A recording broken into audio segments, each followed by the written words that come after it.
Hey everybody, Brady, also known as the War Hamster, here with another episode of the Re-Federalist Report. Joining me today are a couple of good friends. We have Alan Myers, whose website is feded.us, and he's also the host of For the Republic on D Live every Sunday night at 8 p.m. Eastern. Welcome, Alan. Thank you for having me on. Look forward to the chat. Yeah, it should be fun because we have another friend here, Mr. Ron Partain, the host of the Untold History channel, who also teaches the Constitution on his channel online with our good friend who could not make it today, Mr. Douglas V. Gibbs. I should say that Doug teaches the Constitution. I facilitate the class and answer questions. So I do give input, but I want to give credit where credit is due, and he's the one who really is more of the teacher. Yes. I'm more of like the teacher's aide. Well, you do a darn good job, and I occasionally get to join you guys on that show. Yes, you do. Yes. Well, you're always invited. Well, appreciate that. All right, today's topic. There is a hearing tomorrow in the Supreme Court, and this is an emergency hearing. It didn't go through the regular channels, and we're going to talk about that a bit. These are some emergency appeals by the Trump administration to the judicial injunctions that are happening all over the country. In this case, we are talking about the cases that are directly affected by Trump's executive order on birthright citizenship. Ostensibly, that's what the hearing is about tomorrow. But as we get through President Trump's attorney's written arguments to the court, the point she's really hammering home is we got to put a stop to these judicial injunctions.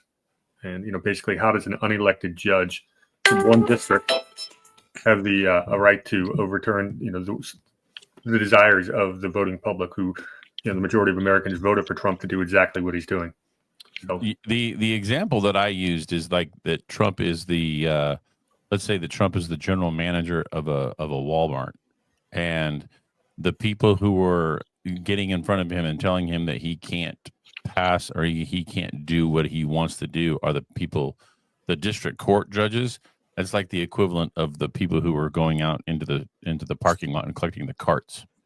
And these are the people who were telling the general manager that he can't do what he's supposed to, that he wants, things that he wants to do. It's like, it's basically that stupid.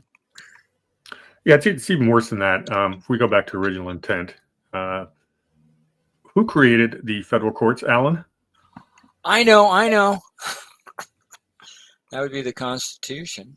Who created the Constitution? It was the states. Representatives from the then 13 states battled it out in 1787 in the heat of Philadelphia. They came up with the Constitution. 7 articles originally, ratified in 1788, went operational March 1789.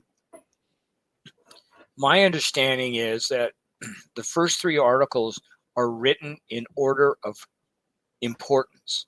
Article 1, legislative. Article 2, executive. Article 3, judicial. Mm-hmm. Judicial's at the bottom. These aren't 3. I'm not knocking them. I'm not saying that they're not important, but these are not 3 equal branches of government. Legislative is the most important because that's where the laws come from. They create the laws. And the most important part of the legislative branch was the Senate, because that was the direct representative of the states. Negative. Exactly. And negative. Go ahead. Negative. The most important aspect of the legislative was the House, because they do 70% of the they had 70% of the say of what was going on. I mean, there's things that the Senate can't pass or can't start. The Senate was important, but it was the people of the states, was it not? No, the Senate had more power because it had the power to approve executive appointees, approve judicial appointees. It had the check on everyone. The House can't do anything without the Senate. The Senate can do things without the House.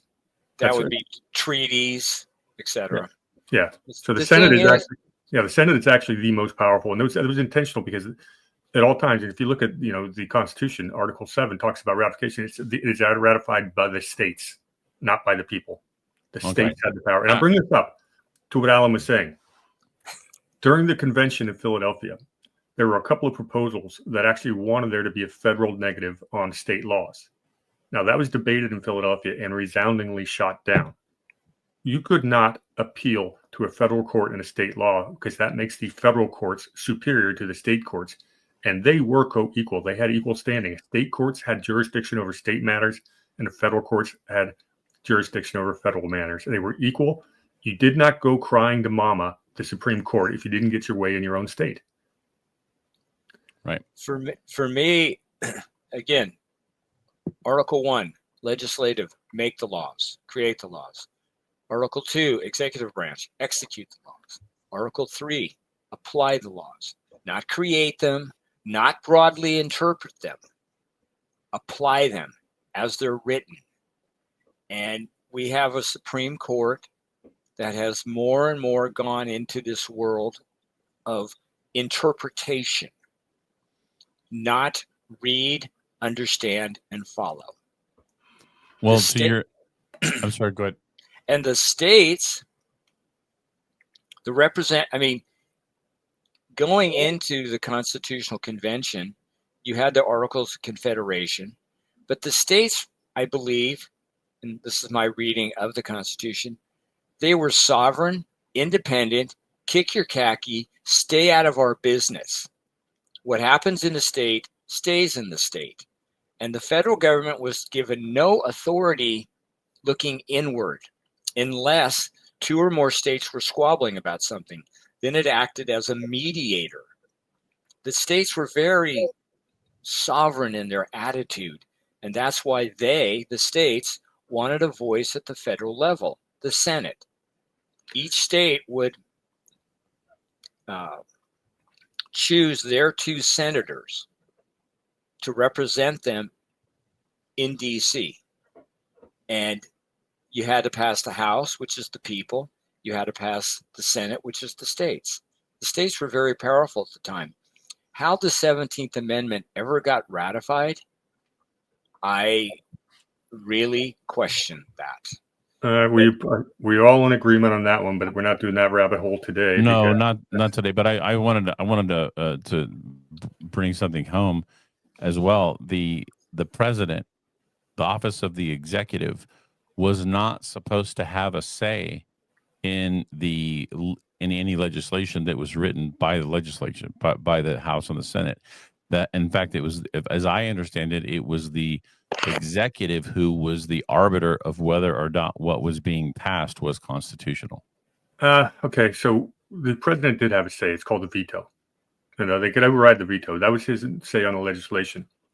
Determining whether something was constitutional or not, and that's really at the heart of what we're talking about here, that was supposed to be left to the states through nullification. You pass a bad federal law, we're not going to do it.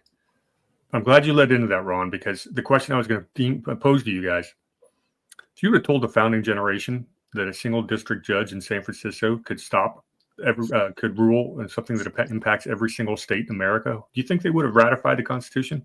Nope. I think they first would have asked, where is San Francisco? And then they'd say no. Well, they wouldn't have. And the question is, how did we get here? And we'll do that. I'll do the real 30,000-foot view of that.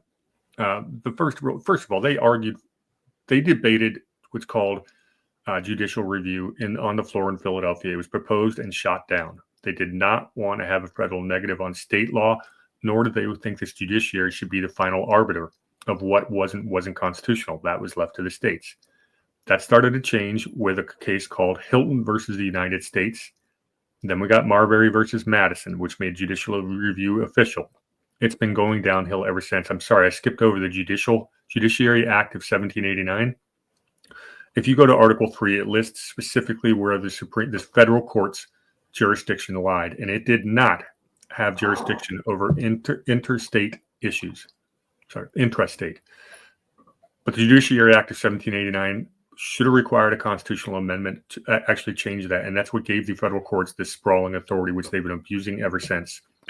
That's why this case tomorrow is so important, because the Supreme Court actually has the opportunity to strike down an awful lot of judicial tyranny, and that's what we're going to get into. Can I make a comment? Yes, that's what you're here for. Say again what you said the Judiciary Act of 1789 gave. It gave the Article 3 judges jurisdiction that the Constitution did not allow for. Meaning, So where in the Constitution does it say that if a law is passed and signed into effect, that is how you amend the Constitution? it doesn't say that, Alan. They talked about it. It did not make it into the Constitution, and they didn't even bother amending the Constitution when they changed it. That's where the problem is. So to me, I'm not arguing that they're not using it. They are. But these people swore an oath to protect and defend the Constitution, and they absolutely, totally, and utterly violate it. That would require them actually reading the Constitution and understanding the original intent, which they don't. They're taught just the opposite. So, well, they'd have to take classes from Doug. I understand that. Yes, they do case law. All right, so let's jump into this article. This is from SCOTUS blog. It's going to give us a big picture here. Oops, that's not what I want. That's it. While you're doing that, it's interesting that you say that about this. I mean, I know that the Senate is obviously important for the things that you guys discuss, but in terms of like passing laws and doing things that were going to be done at the federal level, I thought it was always my understanding that the House had the biggest say, because that was what represented the people, and the whole thing was about the people were the government. Now that's a Lincolnian interpretation. That actually, what that does is goes back to the Gettysburg Address and how Lincoln basically made us a democracy in theory. Now, this is always about it being a confederation of states. The states had the power. Remember, the Articles of Confederation, our previous ruling document, only had a unicameral legislature. What they needed to do, and again, we've gone over this, but for people who haven't seen this before, the argument up for debate was you need to be able to protect the big states from the small and the small states from the big. So we got the compromise that gave us appointed senators, two per state, and then the House, which is population based. It was a balancing act, but the more powerful of the two was always the senior was the Senate. Well, the people had a say directly when it came to the House, because they're the ones allegedly electing their representatives. They had an indirect by electing their state officials and telling their state officials yes, no, maybe on what they were doing, because it's the state that's sending the senators. Correct. It is absolutely about we the people. The problem is we have not really been educated to do our job. We're taught in school that it's about we the people, when it initially, and it always has been, about the states, and that was the case until 1861. But we're not going to relitigate that one today either. All right, jumping into the article. This article is written by Amy Howe. She writes for SCOTUS blog. She does a relatively balanced job on presenting most of the arguments, so I actually use her as a decent source. She says, questions about Thursday's, that's tomorrow's, oral argument in the birthright citizenship dispute. On May 15th, blah, blah, blah. The dispute is one of the relatively rare proceedings that came to the justices as an emergency appeal on a so-called shadow docket, only set for oral arguments. What she's saying here is the Trump lawyers appeal directly to the Supreme Court. Normally, the Supreme Court wants a lower court to adjudicate the issues of fact beforehand. This one skipped over a lot because they thought it was that important. What are the justices actually considering? Though the dispute comes to the justices through challenges to Trump's effort to end birthright citizenship, the primary issue before the court on Thursday is whether lower court judges can issue what are known as universal injunctions to block an order nationwide.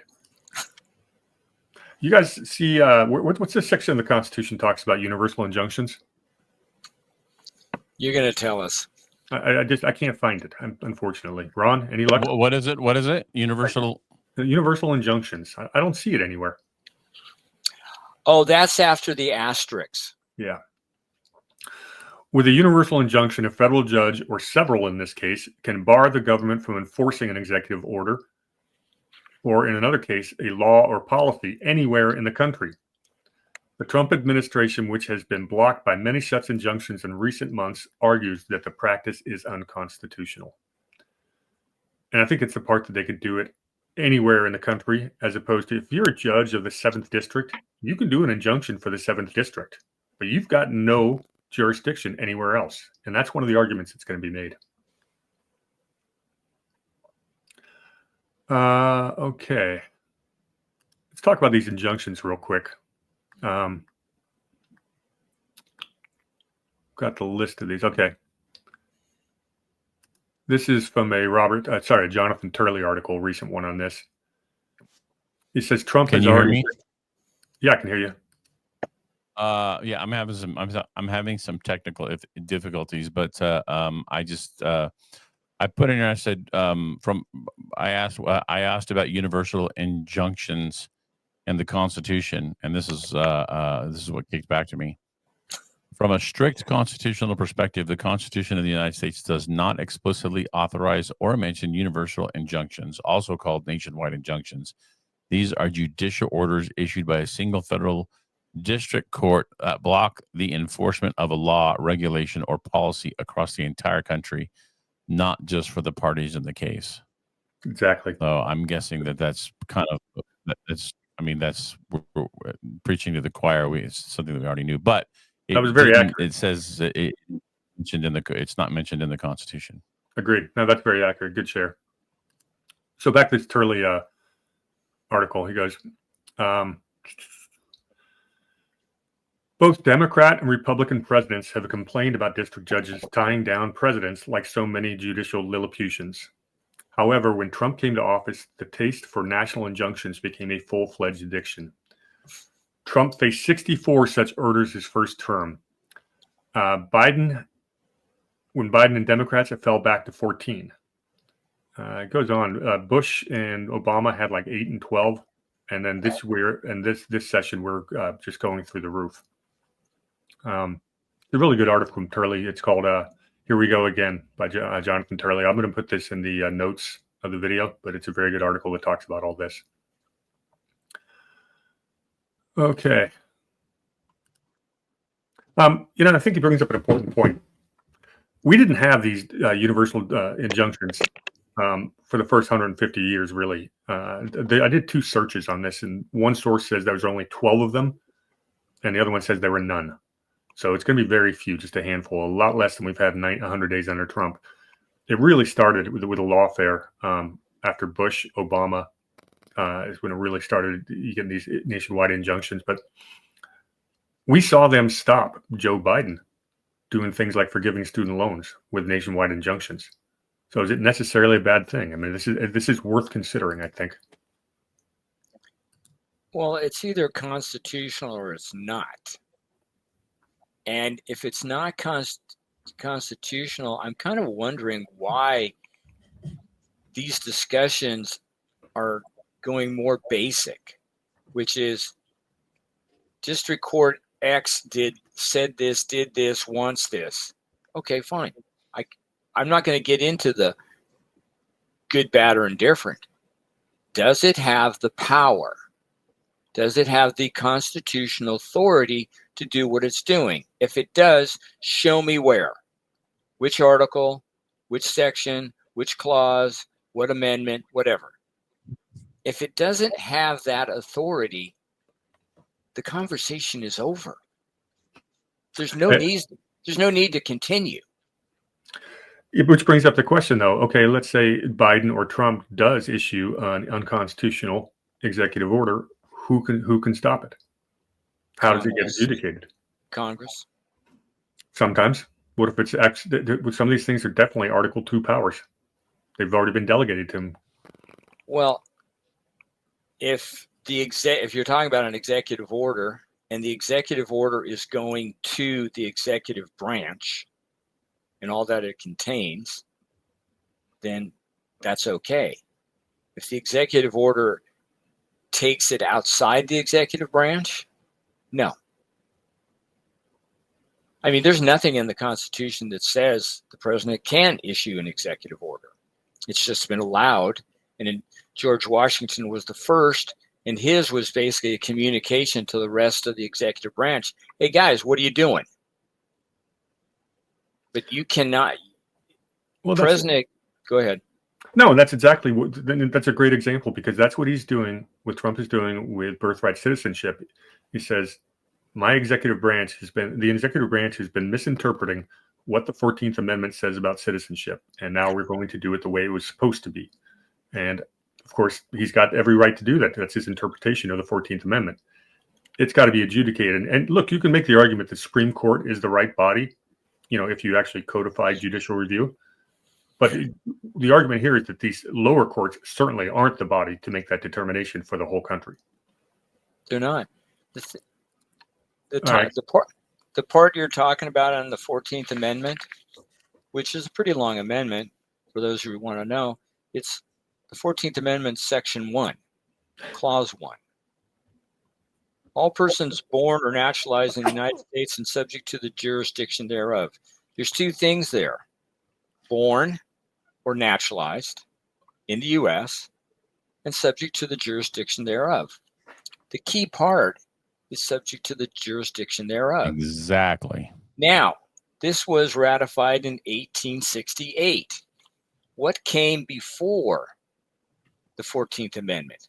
Well, that would be the Civil Rights Act of 1866, 2 years before. And in that, remember, they knew what was in, when they wrote the 14th Amendment, they knew what was in the Civil Rights Act of 1866. And it begins with all persons born in the United States and not subject to any foreign power, excluding Indians not taxed, are citizens of the U.S. The whole idea behind subject to the jurisdiction thereof is that you are not subject to a foreign power. If you're born here, but your parents are from another country or countries, you, as that child, are subject to a foreign power. Right. And, to me, this topic about birthright citizenship and is it okay? Is it not okay? Who has the power to say it's okay? Who has the power to get rid of it? Why don't we get back to the beginning, which is, what is the 14th Amendment really saying when it says subject to the jurisdiction thereof? It means you are not subject to any foreign power. And your parents, if they are from other countries, now remember, Civil Rights Act of 1866 was written post-slavery, and the children of the slaves, they were born here, and they're absolutely not subject to any foreign power. That's what it's about. And if your parents are from another country or countries, and you're born here, your parents cannot give you something they don't have. Amen. Citizenship. They can't give you not being subject to a foreign power. And last thing, my grandfather came to this country in 1914, on the Lusitania. In 1921, he was applying for a visa and submitting a declaration of intent to become a citizen of this country. And he wanted to bring his wife and his first child into country. You read the document, and he has to swear off any allegiance to any foreign prince, potentate, since they knew he came from Russia, anything related to the former empire. Not subject to the jurisdiction thereof means you were only subject to the U.S. and you're not subject to any foreign power. All right, that was really well done, Alan. And Thank you. but I was going to read the counter argument to that before you got to a chance to rebut them. But since you've already rebutted, let's go ahead and just take a look at what the counter argument's saying. Please. This is the actual filing of some of the parties that Trump is going up against Trump tomorrow. Oops, that's not what I wanted. Okay. Let's say lawyers for the two different groups of states, as well as lawyers representing immigrants' rights groups, you don't have rights. And several pregnant women urged the Supreme Court on Friday to leave in place the 3 orders by federal judges. Okay. They say the United States is one of 30 countries, including Canada and Mexico, that offer virtually automatic citizenship to everyone born within their borders. The concept of birthright citizenship was explicitly added to the Constitution in 1868, following the Civil War and emancipation. The 14th Amendment provides that all persons born or naturalized in the United States and subject to the jurisdiction thereof are citizens of the U.S. and the state wherein they reside. So basically, they're making the argument that exact same clause does give birthright citizenship. But I mean, that's duplicitous. That's contradictory. How can you be subject to the jurisdiction thereof, or how can you not be subject to the jurisdiction thereof and get citizenship? Well, let me ask you this question: if you're a foreign citizen in the United States, can the U.S. Army draft you? No. No, they cannot, because you are not subject to their jurisdiction. That's one of the arguments. Yeah, that's one of the arguments you're going to be hearing this week.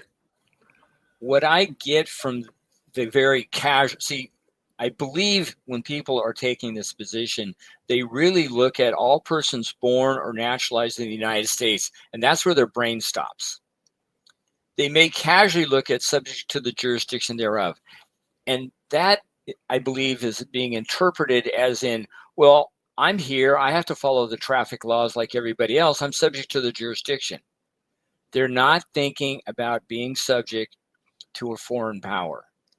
And I've thought about this before, and I believe, especially the Civil Rights Act of 1866, where you are not subject to any foreign power, much more explicit statement, is that think about when the country was founded. Think about how important citizenship was, especially when you get to making you eligible for the House, Senate, and President and Vice President. Who were these people faced with during the Revolution? Tories, loyalists. Mm-hmm. And Britain finally gave up, went away. The beginning of the country happened. What would be really, really important to anybody at that point in time when it came to creating this new country called the United States of America? Loyalty. Yeah, exactly what I was going to say. Not subject to a foreign power and not having an allegiance to a foreign power, because they faced these people down in battle in their communities. If you were not for America, if you were not for what became the United States, because you have a loyalty or allegiance to another country, then you're not an American. I'll give you another anecdotal evidence. A few years ago, Ron and I took a trip south of the U.S. border to Tijuana to pick up some supplies like ivermectin. Now, Ron, when you and I were there, did we follow all of the laws in Mexico? I don't think so. Well, I think we followed the laws, and at least we sure tried to if we understood them. But if we were down there and it was election day, could we have voted? No. Not a chance. You know why you couldn't have voted? Because we weren't citizens. There's another reason. In Mexico, to vote, you have to have a photo ID. And I've seen, I mean, this is not a driver's license. This is a voter ID. It's got your name. It's got a color picture of you. I did not know that they were fascists and racist down in Mexico. Now I do. Completely. All right, let me go back to this. Let me go back to these arguments. Okay. In Maryland, District Judge Deborah Boardman, who also issued an order on February 5th that temporarily prohibited the government from applying the order and granting a request from immigrants' rights groups and expectant mothers, Boardman emphasized that no court in the country has ever endorsed the president's interpretation of the 14th Amendment, and she said that she will not be the first. And this is part of what the arguments are going to be tomorrow. they're going to address birthright citizenship to some degree, maybe even more than we expect. But that's not the real big decision we're getting. And I think as important as birthright citizenship is, and it's why we know the subject so well, because we've been talking about it for 5+ years. I think this judicial tyranny, it might be even more important in terms of getting us back on a constitutional track. And that's where the arguments are going to be. So what I wanted to do is just a little bit more briefing about the background of the case. And then I wanted to read Trump's Solicitor General's arguments and submitted. And I think you'll appreciate what she has to say. And I might be able to. Is that harming Gillen? No, the Solicitor General is Harris. What is her first name? We'll get there in a second.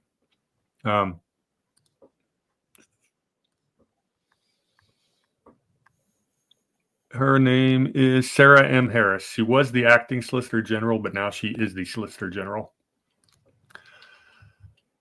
Which, if you don't know, the Solicitor General is supposed to be the administration's top constitutional lawyer. Their main job is to argue cases in front of the Supreme Court.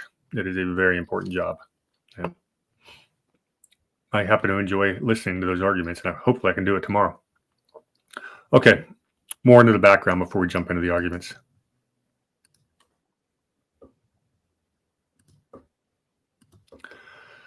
Okay.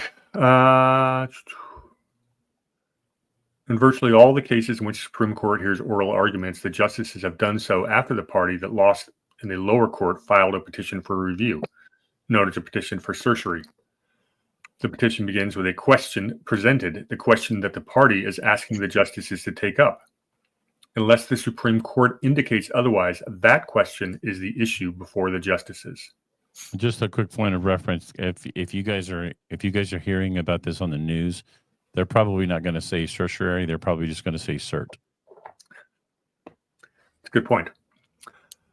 Okay, but in these cases, the Trump administration did not file a petition for review. Instead, it filed emergency applications to partly block the orders issued by the district courts in Maryland, Massachusetts, and Washington. There are no questions presented in its applications, and then acting Solicitor General Sarah Harris, who filed the applications, characterized them as making only a modest request to limit the scope of the district court's orders rather than addressing the important constitutional questions raised by Trump's executive order on birthright citizenship. But the justice, of course, can take up the discussion at Thursday's argument whenever they want. It's a really important point because Harris wants the birthright citizenship question to be litigated in the lower courts first. So all the questions of fact are on the table and all the arguments are out there. Then when it gets to the Supreme Court, maybe 6 months from now, they've got a much more informed case to review. She's specifically saying, no, we need to address these judicial I can kind of confirm that. You know, I pay attention very closely to a lot of cases that involve the Second Amendment, and there are multiple cases that come up to the court where they will deny cert on a specific case, but they can be or they just don't take it's not that they reject the case outright of hearing it, but they just don't accept it on the docket, or they'll send it back down and say reanalyze this under this case, something like that. And the reason they do that is they want it to go through as much jurisprudence at the lower levels before it ultimately gets to the Supreme Court. By the time that it gets to the Supreme Court, literally almost every single argument has been made, and then not that it makes the Supreme Court less relevant. It just makes it so that they have far less things to differentiate between. Short way of saying what that paragraph said is the Supreme Court could give us a rule on birthright citizenship tomorrow, but that's not what's being asked to be reviewed. Right. It will come up, but tomorrow this is about judicial overreach, to say the least. Yes. Anything, Alan, to add? Well, judicial overreach is bad. For me, it started with Marbury versus Madison to show how bad the Supreme Court was at that time with John Marshall. But why not make the effort to have a serious sit down with people on all sides, people who are actually learned and scholarly with the Constitution and other documents, and just really get down to what is or isn't this concept of birthright citizenship. In a way, to do what you can do, but not have to go through the court system, but also allow the public to learn from this process, where the public can now, because we all have skin in this game. And, for people to say that, well, this is what it says in the Constitution, that's what it means. No, that's not what it means. They're not coming to the history of what subject to the jurisdiction thereof means, which means, and how, and I think there's something very explicit in the Constitution. If you're a foreign dignitary or diplomat stationed in the U.S. and a child is born to your family, they're not a citizen of the U.S. They're a citizen of the country you were in the U.S. representing. Physicality is not what matters. It is loyalty. It is allegiance. That's what matters. Oh, yeah. It's interesting, Alan, to kind of piggyback on that story. I was in the Navy, and thank you for your service. You're welcome. Thank you. When we were in the Philippines, the Mount Pinatubo was erupting in 1991, and at the same time that Pinatubo was erupting, they got hit with basically, we call it a hurricane, they call it a cyclone. So this hurricane hit the Philippines simultaneously as the volcano was erupting, and it was just raining mud. It was a disaster. And we ended up, because I was on an amphibious assault ship. So what we did was we pulled into the naval base in at QB Point or Olongapo, and or Subic Bay, actually. Anyway, we ferried something like, I don't know, I was about 3,000 people on board the ship for about 4 days transit down to the island of Cebu. Well, during that period of time, I want to say there was about 200 to 300 babies born on that ship. Oh my goodness. Okay. And our ship had the largest medical facility of any ship in the Navy that was not a hospital ship. But every one of those kids that was born on that ship, was granted American citizenship. Why? Yeah, interesting. All right. That is crazy. That is crazy. Mm-hmm. I mean, you happen to be on a ship owned by the United States federal government. You're in international waters. You're going from one foreign country to another foreign country, foreign being not the U.S. And because you're on a piece of steel made in America, you're a citizen? Well, okay, so you have to understand the logic. The ship was considered U.S. territory. Even though it was in international waters, we were considered U.S. territory. So that being said, because they were born on U.S. territory, they were given citizenship. Yeah, it's an improper interpretation.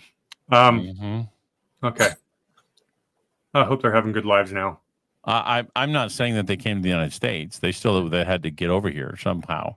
But the point of the matter is that they were actually born as American citizens. And there's probably a dozen anecdotes like that throughout history, but that's a fun one. Mm-hmm. All right, so what's the Trump administration's main argument?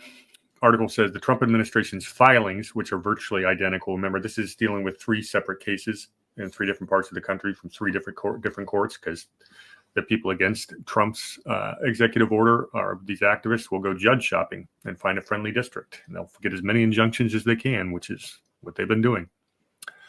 They acknowledge that the challenges to birthright citizenship raise important constitutional questions with major ramifications for securing the border. But its focus in the filings is not whether Trump's executive order violates the Constitution, but rather on the district court's use of universal injunctions.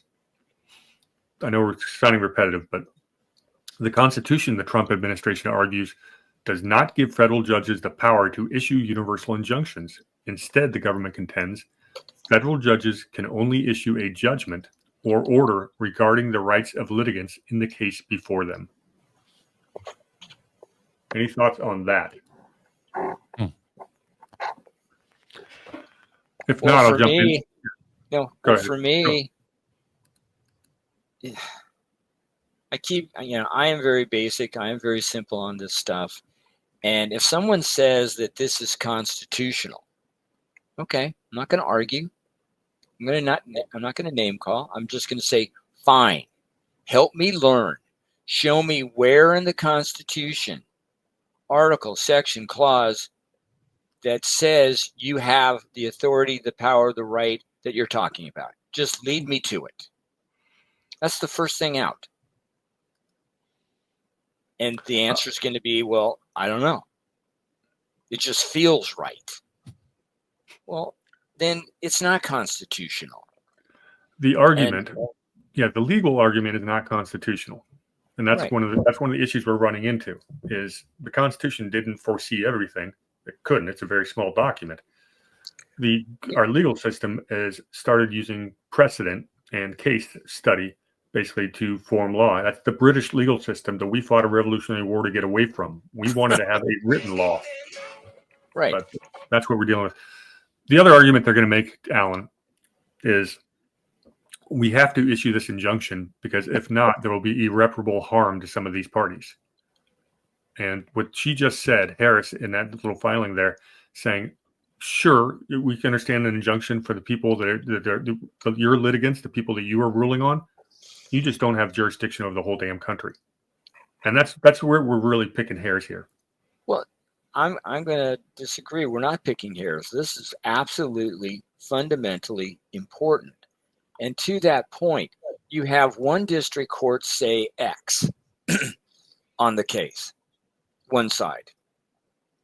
You have another district court in another state take an opposite position. Okay, which one rules? Well, and that's why if you had that, then that would be why you would have a higher court come in and arbitrate that. The thing is that this power was never given to them to do this. I completely understand that, and again, whose job is it to protect these people from irreparable harm from this, this orange madman in D.C.? That's what they're thinking. Somebody's got to be able to protect these people from irreparable harm. First of all, what is the irreparable harm that they need to be protected from? What is it? That'll come out in the arguments. I mean, Okay. that's in the fight. No, I don't think he's asking you that question. Yeah. I think he's asking you to use your common frickin' sense and say, what's the harm that's going to come to them? The deportation? Ron, I'm playing devil's advocate and pretending I'm on the leftist side. I don't have. You can't assume I have any common sense. Okay, I'm playing a role here. If you're playing the role of the lefty, then I would even I was looking for some blue hair and maybe a nose ring or something. The other thing is with this is that if you're going to look at a coin, and the coin on the one side says irreparable harm, don't you need to turn the coin over and see the other side of the irreparable harm? Okay, if they're going to take a position, well, this woman came here, had her baby, and now you're going to kick her out of the country and her baby. Okay, fine. That's unfortunate, but you don't get citizenship by giving birth here. What's the other side of the irreparable harm? pun intended, everybody and their mother shows up here, decides to give birth. Now they're apparently citizens. And now we, the people, have to take care of all these people. Housing, food, education, transportation, medical, whatever, on and on and on. We, the United States of America, cannot take care of the rest of the world. We already are. We're already trying and failing miserably. I have a term. Last thing on this. I have a term called max cap. That's short for maximum capacity. Now, we know that if we go to a public pool, you'll see a sign, maximum capacity. If you go to a public theater, maximum capacity. You know, on a plane or a train or a boat, especially a plane or a boat, maximum capacity. Would you willingly, knowingly get on an airplane that's about to take off, excuse me, when you know that the plane has already exceeded its maximum capacity for people and weight? Of course not. Well, before you can continue to allow people to come into this country, what's the maximum capacity of the town, the city, the county, the state, the country? If you're exceeding maximum capacity, then you're not helping anybody. You're hurting a lot of people. So, Alan, you've made a very good case for your interpretation of the 14th Amendment. Now, there's an alternative. We've heard the other interpretation. What these judges are doing by ordering these injunctions, they're saying that, no, this is absolutely going to go the way of the left. Alan's 100% wrong. And because of that, there's very little chance that the superior courts are going to rule in your favor, Alan. Therefore, I'm throwing the injunction on. They're prejudging what another court is going to rule. That's the problem with this. And that's one of the, you'll see that in their decisions. They'll say it's more likely you're very unlikely to succeed, etc. And anybody who's listening to this show, you just made a very rational case for why birthright citizenship should be the way, the Donald Trump is trying to interpret it. So let's get into the arguments from Miss Harris. What do you think? Yeah. I always like these pre-trial briefs or pre-hearing briefs. Oops. Coming right up. Okay, this is from the SupremeCourt.gov. Filed by, there she is, Miss Sarah M. Harris, President of the United States versus the state of Washington. There's 3 of these cases. All these filings are identical. I just picked one of the 3. Okay, they're not going to be much different. Starts with pursuant to Rule 23, blah, blah, blah. Here's what you want to hear about. These cases, which involve the challenges to the President's January 2nd, 2025 executive order concerning birthright citizenship, raise important constitutional questions with major ramifications for securing the border. Ron, I seem to remember the campaign where that was one of the things that Trump ran on, was securing the border. So he could say he's got a citizen's mandate to do this. Something like that. Yeah. Yeah, But and I think he did get, not only did he win the Electoral College, he also won the popular vote. He did, and he almost got to 50%. He was at 50% until California dumped a bunch of late ballots, but that's... I would actually argue that even though he did not get over 50%, that in of itself also would not stand up to scrutiny if it was scrutinized. Agreed. But at this stage, the government comes to this court with a modest request. That's the term you're going to hear more tomorrow. While the parties litigate weighty merits questions, the court should restrict the scope of multiple preliminary injunctions that purport to cover every person in the country, limiting those injunctions to parties actually within the court's power. Love that phrase. If you're in the 7th District, can you rule on the entire country? Is it within your jurisdiction? If you are, there's no point in having districts. Mm-mm. 3 district courts in Maryland, Massachusetts, and Washington have issued overlapping nationwide injunctions at the behest of 22 states, 2 organizations, and 7 individuals. Those are the pregnant women. Those individual injunctions prohibit a day one executive order from being enforced anywhere in the country as to the hundreds of thousands of unspecified individuals who are not before the court nor identified by the court. And these overlapping injunctions prohibit federal agencies from even developing guidance about how they would implement the order. Yet 3 courts of appeals refused to limit that sweeping interim relief to the parties actually before the courts. She is arguing very simply that they are overstepping their bounds, these courts. You've now, in your injunction, written them so tightly that I can't even have my own administration make up rules so we can implement this order once we win in court. You guys okay with that? No. Not really. All right, back to this argument. It says some pretty good points here, and I think she actually leaves something out at the end, but we'll get there. This is hardly the first time that individual district judges have entered injunctions to govern whole nations from their courtrooms. Quotes Labrador v. Poe, 2024. There's a Gorsuch concurring opinion. Such universal injunctions, though a relatively new phenomena, have become ubiquitous, posing a question of great significance that has been in need of the court's attention for some time.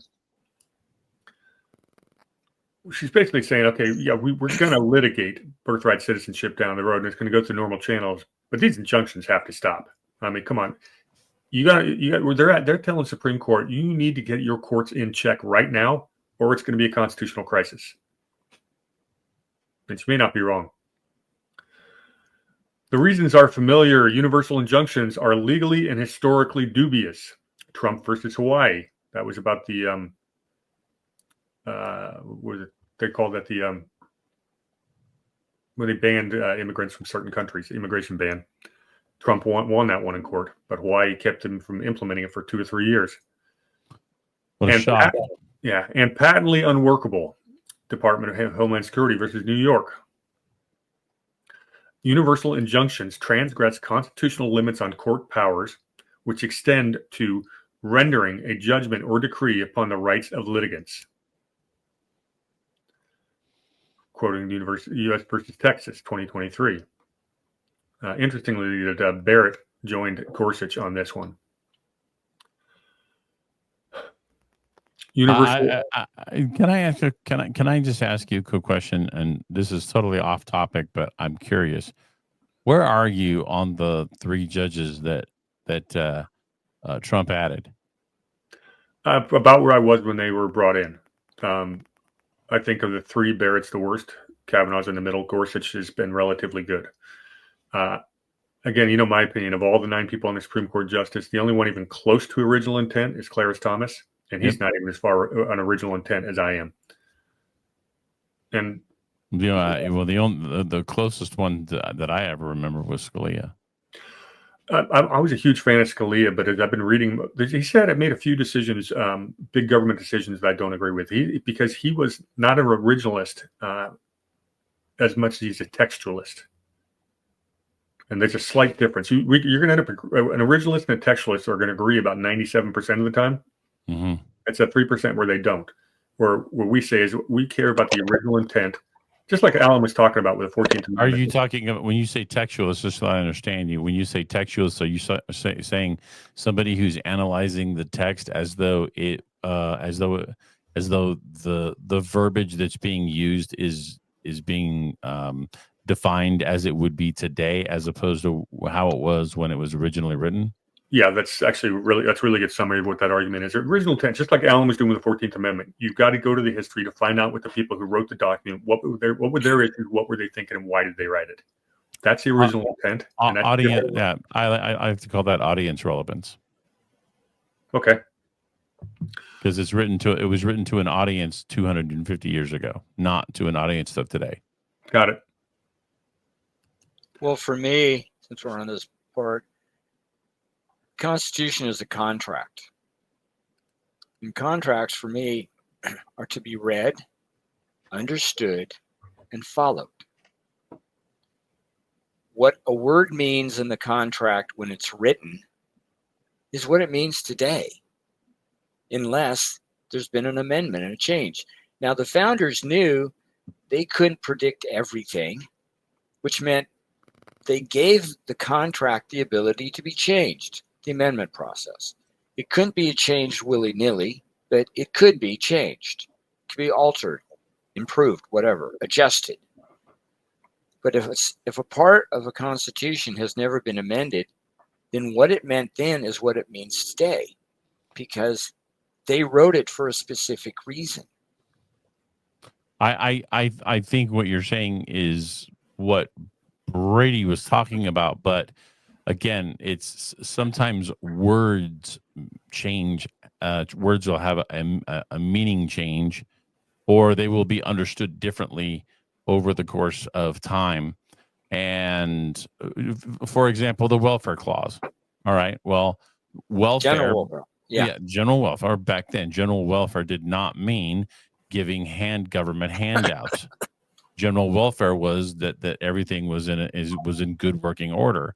So so you can't use the term general welfare today as an excuse for giving government handouts to everybody, because that's not what it was meant back then. But I think that was the difference that that's what exactly that's what I'm talking about. Mm-hmm. If you look at the Second Amendment, you familiar with the Second Amendment? Yeah. Okay, there's a phrase in the Second Amendment, and then it begins the Second Amendment: a well-regulated militia. Well, they understood what well-regulated meant. It wasn't there's a bunch of regulations, right? Because you have to go to the old dictionary to understand that regulated or well-regulated means put in good order. Correct. That's it. And that's what they said then. That's what it means today. If you want to change that, you have to amend the contract.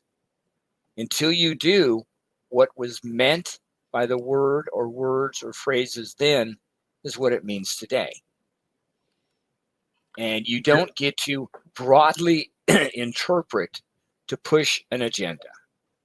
Well, I agree with you, Alan. I just think that what Brady was trying to differentiate between textualists and originalists is those who will analyze the text and apply the modern definition as opposed to the definition of who it was written to when it was written. Put another way, what they'll try to do is they'll have their foregone conclusion. They want their political result they want. They will find a way to justify a legal opinion by twisting the meaning so that it gets them to their political end. And that's correct. Judicial tyranny that we've seen for better part of 2 centuries. So I think this case is so important. We have a chance to actually push back on judicial tyranny. Their encroaching grasp of power that they've been on since day one. This is one of the first chances to really put them back in their place. And it's interesting that it's going to be the judicial branch itself that has to restrain itself. And they haven't been. Most judicial decisions that are this big of a deal, with this kind of a weighty matter, they've erred on the wrong direction. This particular court might get it right. Ron, you use the terms, and Brady you too, originalist and text. Is that correct? Yes.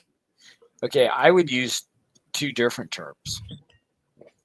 For originalists, I wouldn't call them originalists. I just call them correct. For those that interpret the text, I would just call them incorrect. If you know. Well, I okay. I don't disagree with you, yeah. But to Brady's point, that if there is a desired political outcome to be had, then the people who are going to make the judgment are going to make the judgment in such a way that they do mental gymnastics with the verbiage to achieve the political outcome. Yeah, I understand that, and they have to do that. And this might be an important point. I ain't saying it's right. They have to do that because they're actually not following the Constitution. Oh well, I think that's like the understatement of the century. But I mean, let's be real. We haven't been following the Constitution for 150 years or more. Since the Judiciary Act of 1789. That's really when it started. That was really the first blow against the original. And it's amazing because we've got two constitutions: the Constitution that was passed and was promised to us during the ratification documents, and the Constitution we've been living under every day since. Because once Congress convened, they started forgetting everything they had said, for the prior 2 years. And well, one of my favorite cases out of the Supreme Court is Marbury versus Madison. If you want to really see how rogue the Supreme Court was, understand Marbury versus Madison. Yeah, and the fact that Marshall didn't recuse himself. Yeah, You mean he only had a small conflict of interest? Just a bit. He didn't get done as Secretary of State what needed to be done and what was being tried over. I am fine if you want to make the argument that the Supreme Court should have the power of judicial review. You can make that argument, and that's fine. You need to sell it to the American people as a constitutional amendment, because when it was proposed in Philadelphia, it was shot down, and it was proposed twice. There was a Pickering plan and the New Jersey plan, both proposed the Pickering. I forget the other one. Anyways, twice on the floor. It was proposed in Philadelphia. We should have judicial review. And the founding fathers didn't just say no, they said hell no. And that's why you look at the Federalist and Anti-Federalist papers, this was discussed again. And in the ratifying conventions, again. And they were worried about a tyrannical judiciary. And they were assured by Hamilton and his friends that no, that's not what we created. And then when the ink was dry on the Constitution, they said, well, we didn't really mean it. Just to be clear, between the hell and the no, there was a big F word in there too. Okay, back to our document. Okay. I'm going to have to get my fishing pole out here today. Alan hasn't seen this. When we do shows with like Ron and Doug, every once in a while I go down rabbit trails and I got to reel them in. All right. I had it handy because I know the two of you. Universal injunctions are also incompatible with foundational limits on equitable jurisdiction. That was a Department of State versus AIDS Vaccine Advocacy Coalition from 2025. Alito, Thomas, Gorsuch, and Kavanaugh agreed. This is good. Looking at the judges who agreed with all these are cases that she's citing where you overturn nationwide injunctions. And she's basically telling the justices, you've already decided this way. And she's showing us that 5 or 6 of the justices pretty consistently are saying these injunctions are too broad. Nationwide injunctions have not been good for the rule of law, Arizona versus Biden. And risk the perception of the federal courts as an apolitical branch, decided in Casa de Maryland in Bonk decision. And universal injunctions compromise on Bonk. And universal injunctions compromise the executive branch's ability to carry out its functions, as administrations of both parties have explained. And that's where was this? What was this, an appellate decision at the Fifth Circuit? This one she's citing, Maryland v. Corson versus Trump. That was in the Fourth Circuit, but Fourth Circuit. Okay. She's been citing a number of cases where both in the Supreme Court and appeals court judges have completely said that these nationwide injunctions are way too expansive. And they're asking the Supreme Court, let's end this once and for all. And it should be non-political. As she's pointing out, this has hamstrung both Democrats and Republicans over the last 25, 30 years, when this newfound power of the nationwide injunction as was invented out of thin air by So essentially, what you're saying is that this whole thing is just a it's a legalistic jurisprudence angle at the environmental movement. Not necessarily. I'd say it's but you get the parallel I'm making. It's using the courts to legislate because you can't get stuff passed. Right. That's exactly what Ron's trying to say. But it's lawfare is what they're going after. Mm-hmm. You've been using the courts to get stuff done legally that you could not do through a legislative branch because no elected official would ever win re-election if they put this stuff forward. But a judge can rule from the bench and change everything. Right. And I think what you're saying is that some district judge who doesn't really have much, it's like a big fish in a very, very small pond. So I'm going to pose this question to you guys. We can skip over the legalese, but let's say the Supreme Court rules that these nationwide injunctions can no longer take effect. You only have jurisdiction over your own district. What happens when we get another Joe Biden in office and he issues an executive order that's blatantly unconstitutional? How do you think we should be able to fight back against that? Easy. Okay. America has this document, this contract called the Constitution. The Constitution was not written to take care of us. It was written so we take care of it. And what is missing in our education system for a very, very long time is not only an understanding of the Constitution by the time you graduate high school, but this idea of giving back to the country, being involved at some level, and not just sending people state capital DC and then just checking out because they'll do the right thing. No, you don't do that. We need to change. I think we need to change our attitude, like being on this program and saying, I want to get educated. I want to learn. And I'm going to start talking to, and I call them elected employees, whether local, state, federal, they're elected employees. We are citizen owners. It's time the owners tell the employees what to do and what not to do. And this means getting out there, talking to people, and getting the media to start covering what's going on from a constitutional point of view, because they're not. They don't ask the constitutional questions. That sounds easy. No, it's not easy. That sounds easy, and I get that, but that's not going to be easy. That's going to take. I mean, that would take 40 years. That's going to take 40 years. So. For that to manifest, I think the most assured way of keeping these politicians in line is basically the kind of like what you're saying. The politicians need to be afraid of the people. I saw something very interesting before I came on here, and I'm trying to find it because I wanted to share it with you guys.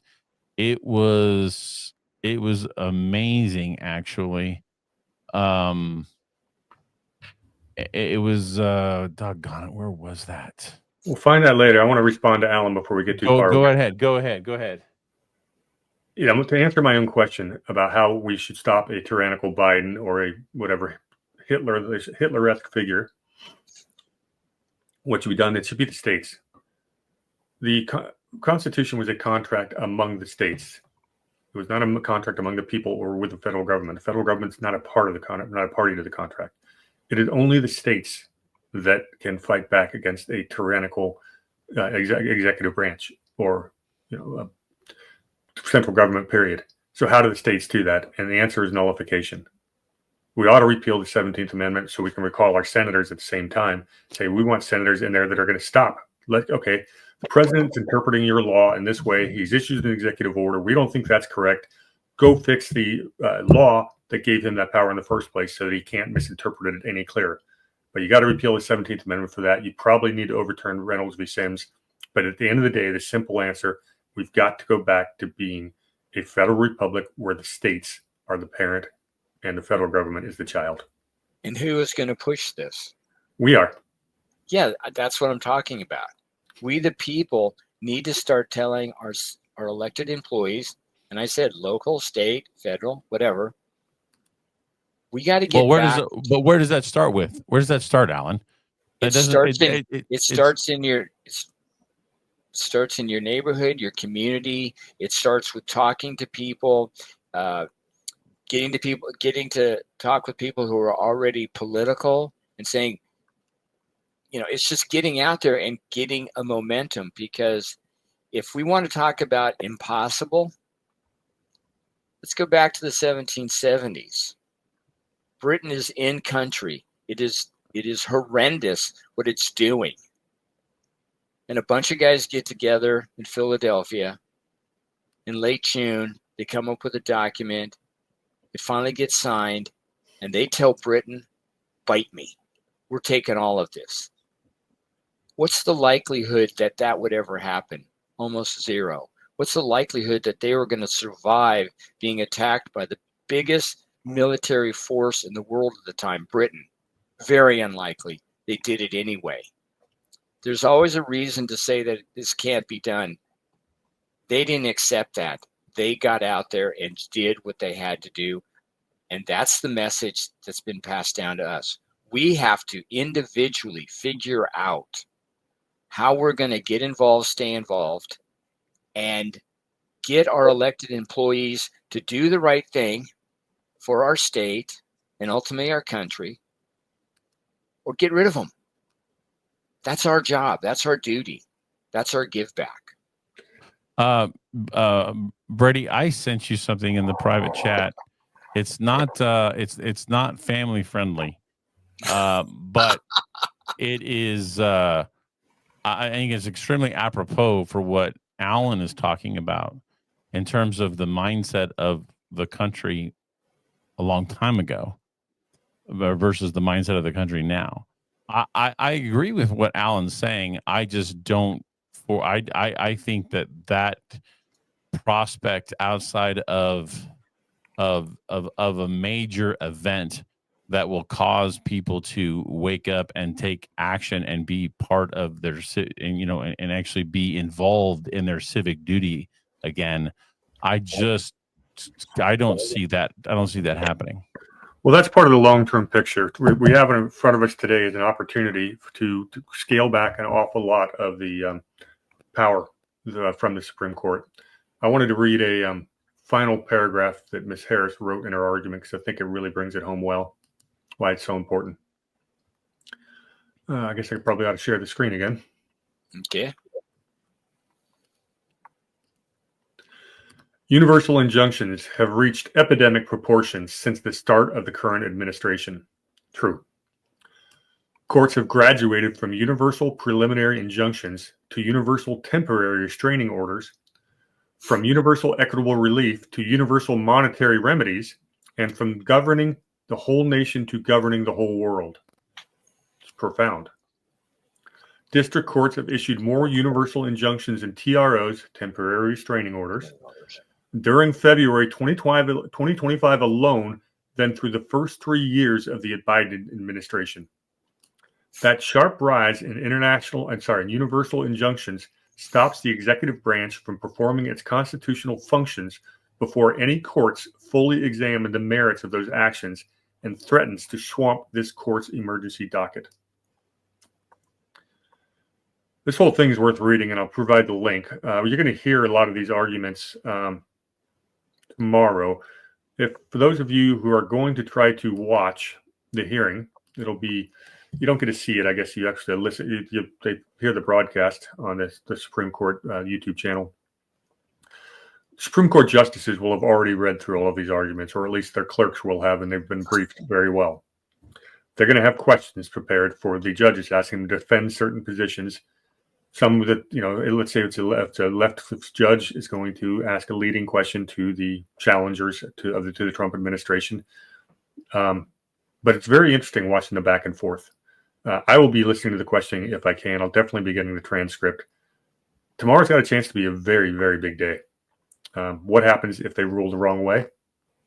I think we have a constitutional crisis. You've basically just handcuffed the executive branch completely, so it is from now on, any lower court throughout the country can tell the President of the United States and the entire executive branch what they can or can't do, because that is so serious. I think the Supreme Court's going to get it right. We're not going to get their decision tomorrow, but that'll probably take, that'll probably be several weeks, or to come in about a month with all the other decisions come out. But we should know an awful lot which way the wind is blowing after tomorrow afternoon. Do you think that something like this could be legislated on? Like they could, like the Congress could legislate that these decisions can't have. Can Congress do that? Do they have the power? No, I think it's a constitutional issue, and you'd have to amend the Constitution to give them these powers. Right now, it's an interpretation of that Constitution, but if we really want to take it up, it's an Article 5 convention type of topic, and we'll go back to the original intent of Article 3, or amend it if that's what the majority thinks should be done. But I really think it's more of a constitutional issue than a legislative one. Gotcha. Alan, any closing thoughts? It's something to listen to. It's something to take in, and depending on how it happens, could be the beginning of people's involvement in returning our country to its constitutional basis. Absolutely. Chance for a victory. Ron, any closing thoughts? I love the ideas that Alan has, and I agree with them. I think I think it's and I don't mean this in a disrespectful way, but I don't think it's as easy as that's not as easy a fix. It's not like just changing a couple of bolts or a gasket on an engine. It's gonna be basically replacing the entire fleet of vehicles, from electric engines to back to combustion engines.